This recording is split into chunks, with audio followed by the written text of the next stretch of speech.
Welcome back to the channel, everyone. My name is Nick Armenis, and in today's video I'm going to show you how to choose the right Google Shopping bidding strategy for your business. I'm going to take you through each strategy, tell you when you should use it, and all the little bits and pieces you need to know utilizing the experience I have managing tens of millions of dollars in ad spend. Okay guys, before we get into the content, please, if you like the video, give it a thumbs up. Hit that subscribe button, hit the notification bell, and let me know in the comments below what kind of videos you want to see in the future. Okay, let's get into it. Okay, so what are bidding strategies? Why do we need to know about these? So Google Ads works in an auction format, guys. So your bid basically tells Google what you're willing to pay per click, per conversion, per view, depending what you're doing.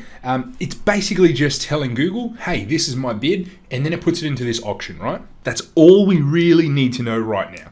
From here, guys, you need to know that there's automated, semi-automated, and manual bidding strategies. And automated basically means we hand all the control over to Google.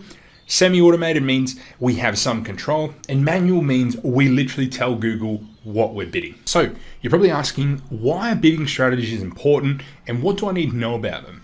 Generally speaking, guys, bidding too much or too high results in wasted ad spend and not being profitable. It's often a way that blocks your pathway to being profitable. Bidding too low can lead to ads not getting impressions, clicks, or even conversions. Selecting the right bidding strategy is vital to a successful campaign, guys. So one of the biggest things I play around with campaigns are the actual bids themselves, making small tweaks over time to see what works. But guys, please note, no matter what you do, who you listen to, there's no magic bidding strategy that works best for everyone or for all situations. Depending where you are will depend what strategy you use. And while I tell you something and you might go and try something and it works, it doesn't mean everything I'm telling you works for absolutely everyone. This is what I do. This is my interpretation of it. By all means, get creative and try different things. Now, for those of you that know, we have standard shopping strategies and we have smart shopping strategies. I've got plenty of videos on these, but I will do more in the future as to which one to use. Personally, I mainly use standard shopping, but I do have some instances where I use smart shopping and I am using it more and more. But for standard shopping, we have three main strategies. We have maximize clicks with the option to set a max CPC bid. You don't have to do that, but I will tell you soon why you should. Number two is manual CPC, optional. You've got two options under here. So in essence, there's three bidding strategies under this one. You can just go manual CPC.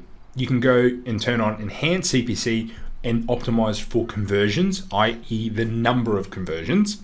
And you can also choose enhanced CPC, optimizing for conversion value. And this is totally different because what will happen is you'll find that higher ticket products will get prioritized more in here because Google will try and get you the most amount of value rather than the most number of conversions.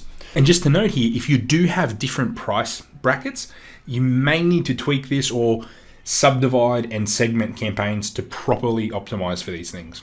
Number three is target ROAS, a target return on ad spend. And this one is more your profit maximizing, or you're telling Google a particular ROAS and it will automate the bidding strategies to hit that ROAS. For smart shopping campaigns, you really have two options. So you have maximize conversion value and optional, set a target return on ad spend or a target ROAS. Analysis of each one, when to use each strategy. That's what I'm going to cover off in this next section here. For standard shopping, guys, maximize clicks. So when to use maximize clicks, it's perfect for brand new accounts, right? If you don't have conversion data, you're probably going to use maximize clicks. I still use this strategy for testing tons of products. I think it's perfect for those that are drop shipping or for branded stores as well. I use it, especially if you have a really big catalog and if you have a really small budget. I find for small budgets, if you bid nice and low, the key to making this work, guys, is bidding really low and being brutal with removing any keywords or products that aren't pulling their weight. This is the perfect strategy I recommend for most people. And when I say low, the lower the better. I found between 25 and 35 cents is normally the sweet spot for most things. If you're doing higher ticket, you might find you need to go higher. As I said, guys, I've used this on hundreds of accounts. I know a lot of people say don't use it. It's a waste of time. It's like optimizing for traffic with Facebook. It's simply not true. I use it a lot and it definitely works. Cons, you're not technically optimizing for conversions. You're optimizing for the most number of clicks. But if you don't really have any history, how can Google possibly optimize for conversions, right? There's also a bit of a lack of control with this. You can't bid any lower than the campaign level, which is an issue if it comes to segmentation and things like that. Like I said, this really works if you want, minimal intervention. You don't want to spend too much time optimizing campaigns or having to segment different things by this and that. If you bid nice and low, add your negative keywords, remove any products not doing well, this actually can work really, really well, right? On top of that, you can do all the optimizations that I normally say. I'll leave the video link to my optimizations in the section below in the comments. But yeah, so basically guys, this is perfect for beginners and those with big product catalogs. So manual CPC, it's another good alternative for new accounts, guys. Most people are going to sit in either a max clicks or manual CPC camp. The reason I like max clicks, I find it normally gives me a better return on ad spend and I get more conversions. That's basically why I use it for the above instances and only if I'm bidding low. If I'm trying to scale, I'm going to need to use manual CPC with enhanced CPC, right? But if you've got a new account, you're probably going to use one of these two. It's best used when you're wanting more control over bidding at the ad group, product group, item ID level, wherever you want to be able to adjust bids at. This is the go-to. This is the most manual and gives you the most control. So basically, in short, you can make better use of segmentation. So if you have more than 20 conversions a month, you can try a semi-automated bidding strategy by turning on eCPC. That's going to give it a bit more juice to increase or decrease bids depending on all the different bidding signals Google has. So time, device, all those different things that you actually can't see as well, like lots of little factors that Google knows about people based on their location and stuff like that. So start off with optimizing for conversions, and then when you get more data, or if you have lots of higher ticket items or you just want a higher value, go for conversion value. Conversion value, you're going to need even more conversion data in my view. I use this normally on more mature accounts, guys. I still prefer max clicks for drop shipping, especially with large catalogs. So that's just my 2 cents on this. Target ROAS. Google bids based on target return on ad spend that we set. So you can set 200, 300, 800, 12,000, whatever your target return is. Keep in mind, if you set it too high normally, it's not going to deliver. If you set it too low, your CPC will blow out, your return on ad spend will be terrible. So you got to tweak this. So if you do transition a campaign to this, I normally would set it a little bit higher and expect it to drop off for a few days, the performance. I don't normally use this when scaling, guys, to be perfectly honest. I have tried scaling with it. I just find it's a bit slow, a bit clunky, but it can work. I have made it work before.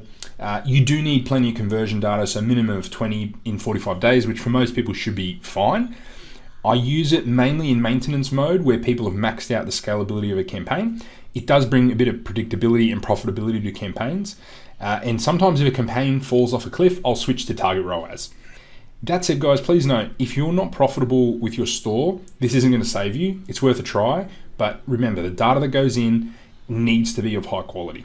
It's going to take several days, if not weeks, guys, for this to stabilize. Your CPC will be much higher with target ROAS, so just watch it and watch for irrelevant keywords, especially in the beginning. So when you transition to target ROAS, you'll find that you come up for plenty of irrelevant keywords. Just make sure you remove them. Google says you can use this to scale. It's not my preferred method. It's very slow. So especially if you're doing it for a client, it can take quite some time to start getting results with this, but little tweaks, and you can make this work just fine. I do use it on probably 30% of my ad accounts. So smart shopping. A lot of you I know are using this, so max conversion value. So this will attempt to optimize bids to bring you the most amount of value. So you may actually end up with less actual conversions, guys. It's going to get you the most value. The problem I see with it is you have virtually no control when using smart campaigns, or very little. So you need to make sure you have conversion tracking accurate and have a decent amount of history. It takes quite a bit of time to optimize, guys. So start off with this low budget, slowly creep it up. Changes need to be made very slowly with plenty of pauses and letting it readjust. I recommend setting a target ROAS when you're not scaling and you want to maximize profitability, or you want to scale really slowly, right? Where you'll set a particular ROAS and you'll slowly creep the budget up. The problem is, guys, is when you tend to put it too high, it just doesn't deliver. And if you put it too low, you burn through cash. So it does take a lot of tweaking. I don't often use it, but I've been using it a little bit more of late, and it seems to have improved a lot.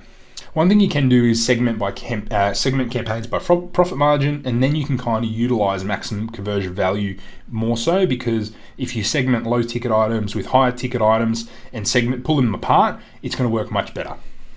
So important points on bidding. In my experience, it's better to be bidding lower than higher. The lower the better, you can slowly creep it up over time. Changes should be made slowly, 5 to 20% absolute max.